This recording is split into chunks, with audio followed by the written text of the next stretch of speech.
The workers are dying. It is 1831, and in the cholera wards of London, the bodies are stacking faster than the carts can carry them away. Entire neighborhoods are collapsing. Families huddle in single rooms, waiting. The water from the public pumps tastes like metal and smells like rot, but there is nothing else. Except there is. In the rooms above the taverns and in the tenements near the breweries, people are drinking beer. Small beer, session beer, the stuff you give to children at breakfast. And they are not dying. Not at the same rate, not even close. The doctors do not understand it yet. They will not understand it for another 20 years. But the pattern is there, written in survival. The neighborhoods that drink beer are burying fewer dead. But the story of beer does not start here. It starts thousands of years before, in a place so dry that water was worth more than gold, and in the hands of people who were trying to solve a problem that should have killed them. Mesopotamia, the land between two rivers. Around 10,000 BC, humans made a decision that changed everything. They stopped moving. They planted grain, barley and emmer wheat, tough wild grasses that could survive the brutal heat. And once you have grain, you have a problem. Grain spoils. Grain rots. Grain attracts rats and beetles and mold. And if you cannot preserve it, your entire civilization dies in a single bad season. So they tried everything. They dried it, they sealed it in clay, and one day, by accident or desperation, someone left a batch of porridge out in the heat, and it fermented. What they discovered was not beer as you know it. It was thick, chunky, halfway between oatmeal and soup. You drank it through a straw to filter out the solid bits. But it did something no other food could do. It stayed safe. The alcohol in the fermentation process killed the bacteria that would have made the grain deadly. In a world where water could kill you, beer kept you alive. You have to understand what this meant. This was not recreation. This was survival technology. In ancient Sumer, workers were paid in beer, not as a bonus, as their wage. A laborer received about 4 liters a day. A senior bureaucrat received 5. Women working in the temples, the brewers themselves, received a ration too. The entire economy ran on it. Cuneiform tablets from 3000 BC are not love letters or poetry. They are payroll logs. They list names, hours worked, and liters of beer owed. The oldest known recipe in human history is not for bread. It is for beer. The hymn to Ninkasi, the goddess of brewing, written around 1800 BC. It is both a prayer and an instruction manual. You could brew from it today. They did not call it progress. They did not call it civilization. But they were building both, one clay jug at a time. The Egyptians took it further. They turned beer into the currency of empire. The workers who built the pyramids at Giza were not slaves. That is the first thing you need to forget. They were paid laborers, and they were paid in 3 things: bread, onions, and beer. 4 to 5 liters per man per day. The beer was thick, sweet, low in alcohol, nutritious enough to sustain a body doing brutal physical labor in the desert sun. Archaeology has found the bakeries and breweries at the workers' village near the Giza Plateau. Massive installations, industrial scale. They were brewing thousands of liters a day. The pyramids were not built by whips and chains. They were built by grain, yeast, and water, turned into liquid wages. And it was not just labor, it was ritual. Beer was poured as an offering to the gods. It was prescribed as medicine. The Ebers Papyrus, one of the oldest medical texts in existence, lists over 100 remedies that use beer as a base. It was thought to cure everything from indigestion to scorpion stings. Some of those remedies probably worked. Not because beer had magical properties, but because it was one of the few liquids in Egypt that would not make you sicker. But while Egypt was worshiping beer, Europe was rejecting it. In ancient Greece and Rome, beer was the drink of barbarians. Wine was civilization. Wine was philosophy, symposiums, the drink of poets and senators. Beer was what the Gauls drank, what the Germanic tribes drank, the stuff that smelled like wet grain and tasted like poverty. The Roman writer Pliny the Elder called it a corrupting influence. He wrote that the tribes of Gaul and Germania drank beer to such excess that they had invented a disease found nowhere else in the world, a disease of perpetual drunkenness that made them unfit for law, learning, or governance. He was describing alcoholism, but he wrote as if it were a geographic curse. something that only afflicted the uncivilized. The Roman historian Tacitus wrote with barely concealed contempt about the Germanic tribes, who, he said, would gamble everything they owned over a single night of drinking beer, and when they lost, they would gamble themselves, entering voluntary slavery rather than break their word. Tacitus found this honorable in a disgusting sort of way, but he made it clear, civilized people did not drink beer. Civilized people drank wine. This was not just snobbery, it was imperial branding. Rome built its economy on wine. Vineyards were status. Amphoras of wine were worth more than gold. Beer was the drink of the people Rome had not yet conquered. To drink beer was to announce that you lived outside the light of the empire. But the tribes did not care what Rome thought, they kept brewing. And when Rome fell, and the roads crumbled, and the aqueducts dried up, and the cities emptied, it was beer that survived.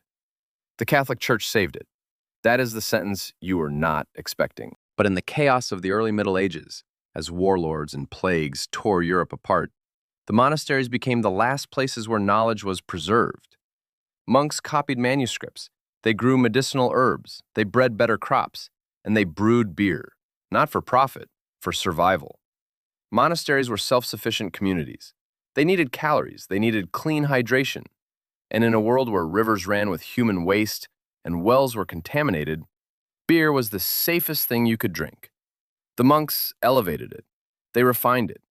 They began experimenting with hops, a bitter flower that acted as a preservative and added flavor. Before hops, beer was spiced with everything: juniper, spruce, mugwort, heather, even poisonous plants like henbane, which made the drinker hallucinate. The church did not approve. In the 12th century, Hildegard of Bingen, a Benedictine abbess, mystic, and polymath, wrote that hops should be used in beer because they reduced putrefaction and made the drink last longer. She also noted dryly that hops made the drinker melancholy. But melancholy was better than poisoning. By the 13th century, hopped beer was spreading across northern Europe. It was cleaner, it lasted longer, and it tasted less like a forest floor. The monasteries became the centers of brewing knowledge. Trappist monks in Belgium and Bavaria developed styles that are still brewed today, under the same names in the same abbeys. Some of those breweries have been operating continuously for over 800 years. But not everyone was grateful. In 16th century Germany, the nobility were losing control. Brewers were adding whatever they wanted to beer: herbs, spices, fruits, cheap fillers to stretch the grain. Some of it was inventive. Some of it was dangerous, and all of it was undermining the value of barley, which the dukes and princes taxed. So in 1516, Duke Wilhelm IV of Bavaria issued a decree, the Reinheitsgebot, the beer purity law. It declared that beer could contain only 3 ingredients: water, barley, and hops. Yeast was not listed, because no one knew yeast existed yet. They thought fermentation was an act of God. The law was not about purity, it was about control. It locked barley into the beer economy, stabilized grain prices, and made sure wheat and rye were reserved for bread, which the nobility also taxed. But Wilhelm framed it as protection. He said he was defending the German people from poisonous and fraudulent brews, and the people believed him. The Reinheitsgebot became a point of national pride. It is still on the books in Germany today, the oldest food safety regulation in continuous use. Wilhelm was smart. He gave the people a villain, unscrupulous brewers, and made himself the hero. And he did it with 3 ingredients and a law that locked an entire industry into his control for 500 years. This decision seemed small at the time. It was not. Because while Europe was perfecting beer, England was killing its own people with it. The Industrial Revolution turned English cities into death traps. London, Manchester, Liverpool. They exploded in population.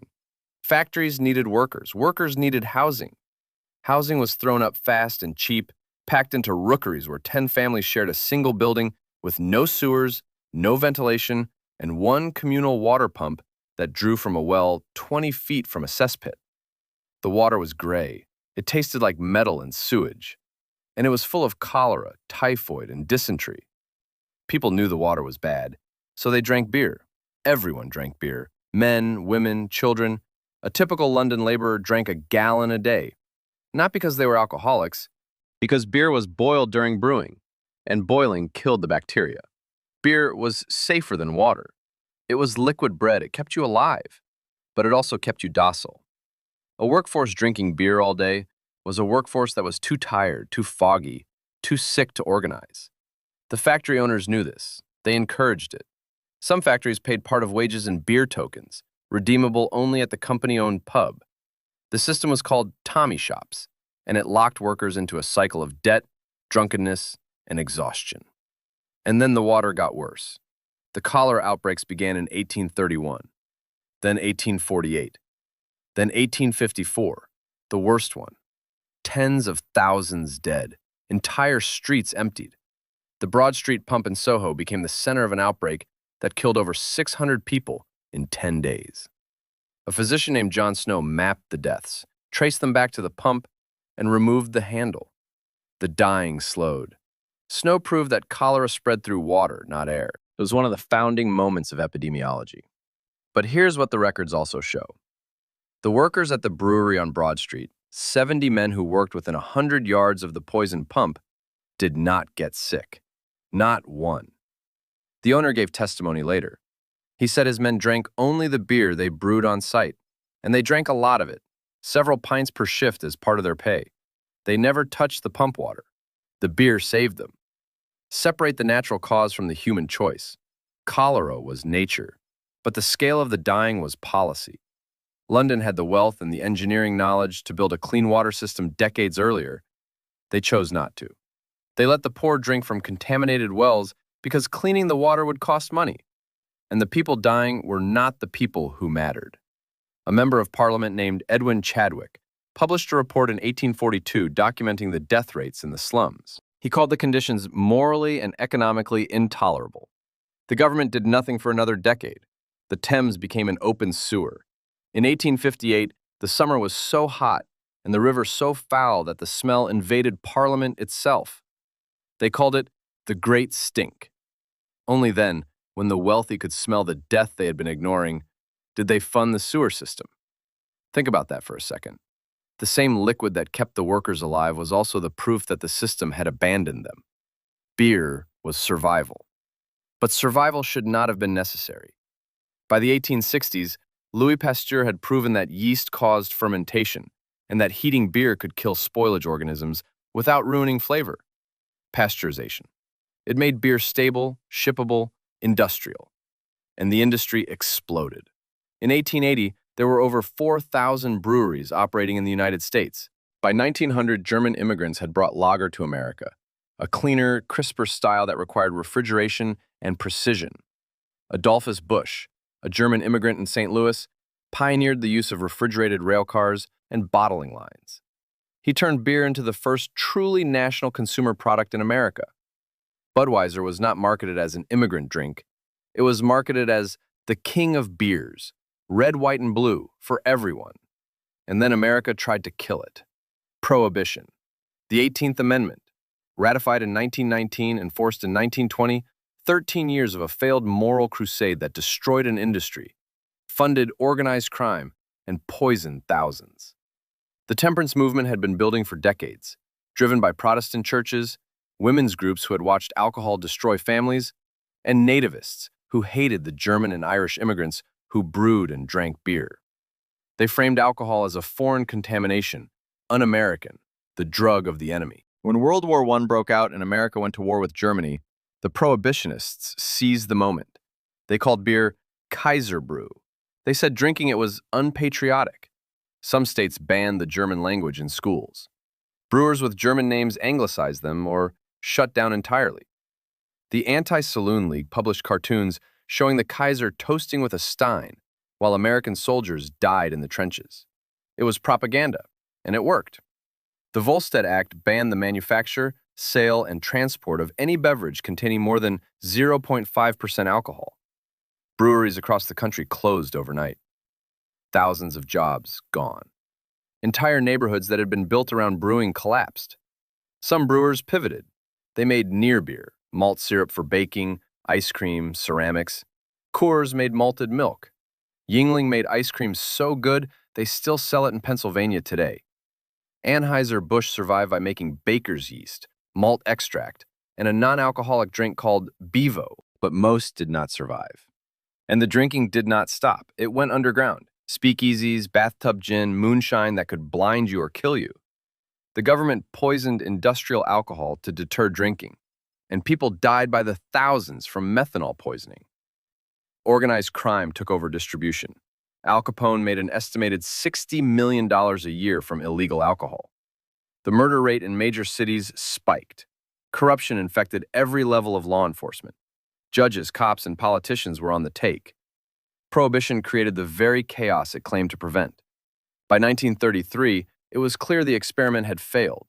The 21st Amendment repealed the 18th. Beer was legal again, but the damage was done. Of the 4,000 American breweries that existed before Prohibition, fewer than 800 reopened. The industry consolidated. The giants survived. The small local breweries, the ones that had been woven into their communities for generations, were gone. But beer came back. It always comes back. During World War II, American breweries shipped millions of cans of beer to soldiers overseas. Beer was considered essential for morale. The Secretary of War called it a fighting drink. Soldiers in the Pacific Theater drank warm beer in the jungle and said it tasted like home.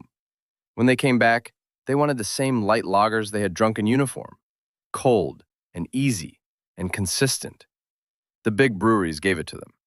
Budweiser, Miller, Pabst, Schlitz. They built empires on predictability. And then, in the 1970s, something unexpected happened. A handful of stubborn homebrewers decided the beer was boring. They wanted flavor. They wanted bitterness, hops, complexity, styles that had been forgotten or never existed. Jack McAuliffe, a Navy veteran, started New Albion Brewing in California in 1976, the first new brewery to open in America in decades. It failed within a few years, but it planted a seed. By the 1980s, brewers like Ken Grossman at Sierra Nevada and Jim Cook at Boston Beer were proving that small could survive. The craft beer movement was born.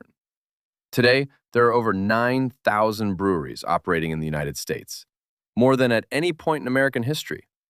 The market has splintered into 1,000 niches: hazy IPAs, sour ales, barrel-aged stouts, session lagers, gluten-free, hop-free, alcohol-free. Beer is no longer one thing. It is 10,000 things, and every one of them has an origin story and a manifesto. But the scale is still staggering. Globally, humans drink over 180 billion liters of beer every year. That is roughly 24 liters for every person on Earth, including children and people who do not drink. Americans drink about 75 liters per person per year, behind only the Czechs, the Germans, and the Austrians. In Munich, the Hofbrauhaus Brewery has been operating since 1589, 435 years. Continuous production. They still use the same water source, the same building, the same recipes. People visit it like a cathedral. And it went to space. In 1985, Coca-Cola and Pepsi both sent specially designed cans into orbit to test carbonation in microgravity. They worked, sort of. The bubbles did not rise, they just floated. Astronauts said it felt like drinking from a shaken soda. Beer has not been tested on the International Space Station yet, officially, because alcohol is banned on NASA missions. But a brewery in Australia has been working with engineers to design a bottle that can pour beer in zero gravity, just in case. They call it the Space Beer Project.